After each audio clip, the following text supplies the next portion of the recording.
அஸ்ஸலாமு அலைக்கும்.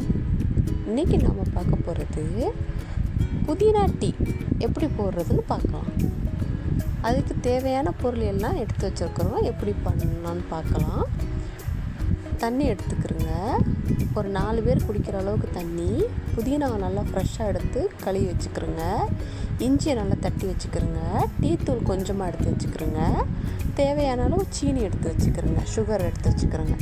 இப்போ நம்ம புதினா டீ போட போகிறோம். கேஸ் ஆன் பண்ணி வச்சாச்சு. இந்த புதினா டீ பொதுவாக எல்லாருக்கும் தெரியும். ஆனால் இந்த புதினா டீயில் நிறைய ஒரு மருத்துவ குணங்கள் இருக்குங்க. அதாவது இது நமக்கு இந்த டீ நம்ம குடிக்கையில் நமக்கு நல்ல ஒரு புத்துணர்ச்சியை கொடுக்கும். ஒரு ஃப்ரெஷ்னஸ் கிடைக்கும். நம்ம ஆஃபீஸ்க்கெலாம் போயிட்டு நம்ம டயர்டாகி வீட்டுக்கு வந்துட்டு இந்த புதினா டீ இந்த மாதிரி போட்டு நம்ம குடித்தோம்னா ஒரு கப்பு, அப்புறம் குடித்ததுக்கப்புறம் உண்மையாகவே நம்மளால் அதை ஃபீல் பண்ண முடியும். அந்த ஒரு ஃப்ரெஷ்னஸ் நமக்கு கிடைக்கும். நீங்கள் ட்ரை பண்ணி பாருங்கள்.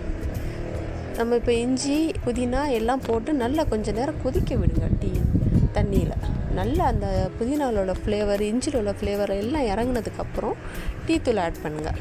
டீத்தூள் ரொம்ப போட்டுறாதீங்க. ஏன்னா நம்ம நார்மலாக பால் டீக்கு போடையில் நம்ம டிகாஷன் கூட கொடுப்போம். இந்த மாதிரி நார்மல் ப்ளைன் டீ போடையில் டிகாஷன் கம்மியாக தான் வரணும். அப்போ தான் கசப்பு இல்லாமல் நல்லா அந்த டீ குடிக்கையிலே நல்ல ஒரு டேஸ்ட்டாகவும் குடிக்கவும் நம்மளால் முடியும். இல்லாட்டி ரொம்ப கசப்பு தன்மைகள் உண்டாக்கிறோம். நல்லா கொஞ்சம் நேரம் கொதிக்க விடுங்க. நல்லா அது கொதித்ததுக்கப்புறம்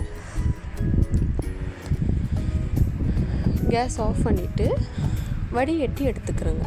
இப்போ ஒரு கப்பில் தேவையான அளவு சுகர் ஆட் பண்ணிக்கிறோங்க. இப்போ நான் ஒரு பெரிய கப்பில் சுகர் ஆட் பண்ணுறேன். ஒரு 2 ஸ்பூன் சுகர் ஆட் பண்ணுங்கள், போதும்.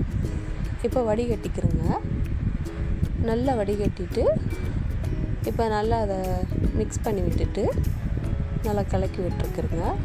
உண்மையாகவே இந்த டீ அவ்வளோ ஹெல்த்தியும் கூட. நம்ம அந்த பால் டீலாம் குடிக்கிறோமே, அதிலெல்லாம் நமக்கு அந்த அளவு கொஞ்சம் ஃபேட் போடும், அந்த மாதிரிலாம் இருக்குது. இந்த மாதிரி டீ குடிக்கையில் நமக்கு ஃபேட்லாம் போடாதுங்க. ஆரோக்கியமாகவும் இருப்போங்க நம்ம எப்போவும்.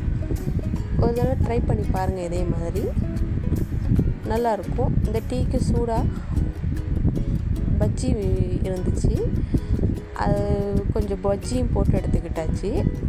இப்போ இந்த டீக்கு காம்பினேஷனாக கொஞ்சம் பஜ்ஜியும் வச்சு வாழைக்காய் பஜ்ஜி போட்டு சாப்பிட்றோம்.